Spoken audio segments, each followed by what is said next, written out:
Last week, I found myself trying to explain to my doctor in a video visit my earache symptoms. Unfortunately, I was missing a vital piece of equipment, an otoscope. Today, we're going to review two otoscopes, Teslong NT100 and its wireless brother, the NT430. There are many different ways of evaluating medical devices, but today we're going to focus on three aspects that will tell us if these otoscopes can be used in a video visit. First, we're going to focus on the ease of use. Each otoscope comes in a neat black zip-up case that helps keep the device and its accessories safe and secure. The case comes with the company logo, which makes it easy to identify. At a glance, the devices look identical. However, the NT100 has an additional USB Type-A port that helps you connect with your mobile device. Both devices have a cable that connects the device body with the camera assembly. This is how the camera assembly transmits the image to the device body. However, having a cable dangling from the probe makes capturing the right image a bit of a challenge. The otoscope body is very light, and the cable is relatively stiff, which makes the body move while you're trying to capture the image. Moreover, the NT100 requires an additional cable to connect to your mobile device. On the plus side, the device has a very nice blue 4 LED battery charge indicator. Talking about LEDs, the device uses an LED light to illuminate your ear canal. This brings us to the quality of the produced LED light in the device itself.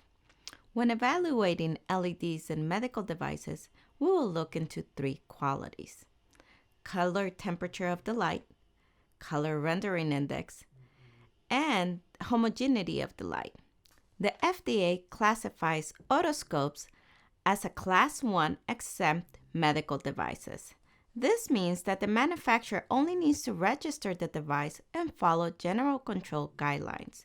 If you want to know more, I'll leave a link in the description box. Since the U.S. doesn't provide specific guidelines for LED use in otoscope, I've decided to use the International Electrotechnical Commission Standards 601-2-41. This standard provides specific guidelines on LEDs used in otoscopes. The IEC requires medical devices used for diagnosis to produce a light between 3000 and 6500 Kelvin, a CRI at or above 90%. So now that we have a baseline, let's test. For this test, we're going to use a Sekonic spectrometer. This device allows us to measure both the CRI and the color of the emitted light. We use a bottle to isolate the light source. This way, we are only measuring the light out of the otoscopes. Here are the results. As you can see, the results are not within the IEC recommended values.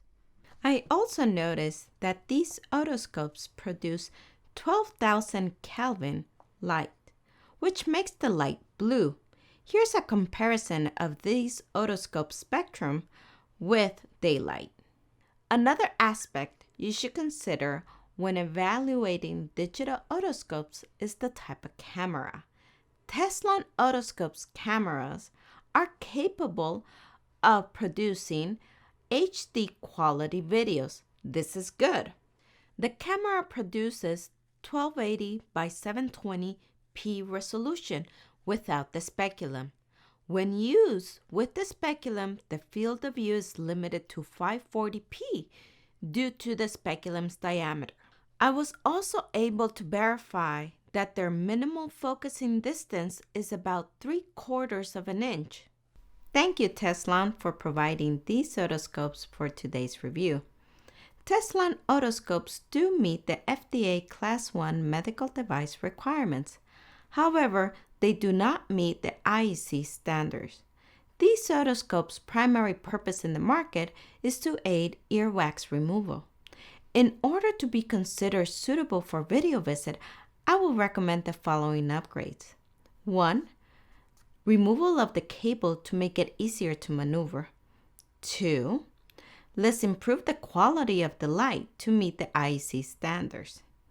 And lastly, let's improve the resolution to ensure 1080p while being used with the speculum. I hope you enjoyed today's video. Thank you.